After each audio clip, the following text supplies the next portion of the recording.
Mister કચ્છીમાં જ અમે આની શરૂઆત કરેલી છે. કચ્છમાં મળે છે પણ ત્યાં ટનાટન ટોસ્ટ હોય છે જે ખાલી ચટણી અને સિંગમાંથી, ત્યાં આગળ ટનાટન ટોસ્ટ કહે છે, ચટણી અને સિંગમાંથી બને છે.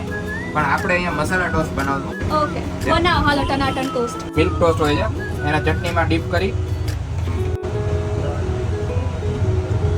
એના ઉપર થોડીથી ગાર્લિક ચટણી, ઓકે, પછી આપણો જે મેજિક મસાલો છે કચ્છનો દાબેલીનો મસાલો. દાબેલીનો મસાલો તો તમારો બધામાં આવશે નહીં? દાબેલીનો મસાલો જ આપણું મેન ઇન્ગ્રેડિયન્ટ અને મેન મેજિક છે. અચ્છા, એની સાથે મસાલા સિક્રેટ છે, રેસીપી છે ને? Secret recipe. કોઈને નહીં કહે. ના ના, આપણે બધાને શીખવાડે છે. આપણો દાબેલીનો મસાલો મળે છે, તમારે બનાવવો હોય તો તમે સ્પેશિયલી મસાલો આપણો યુઝ કરી શકો છો, જેનાથી તમે ઘરે પણ આ સેમ વસ્તુ સેમ બનાવી તમે બનાવો એ જ બનશે? સેમ જ વસ્તુ. ઓકે, હવે આના ઉપર પાછી થોડીસી મીઠી ચટણી, બહુ વધારે નહીં, અને થોડીસી ગાર્લિકની ચટણી. ઓકે.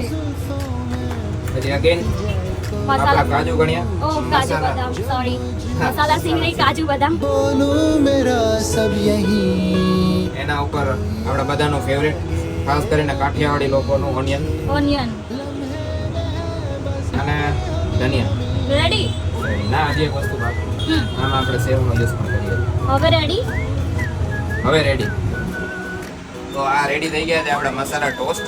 જેને ચીઝ પસંદ હોય ને, આપણે અમૂલનું ચીઝ વાપરીએ છીએ. અમૂલના ચીઝ સાથે પણ આ બહુ જ સરસ લાગે છે, પણ ટ્રાય કરજો. મારામાં નો નાખતા ચીઝ. હા.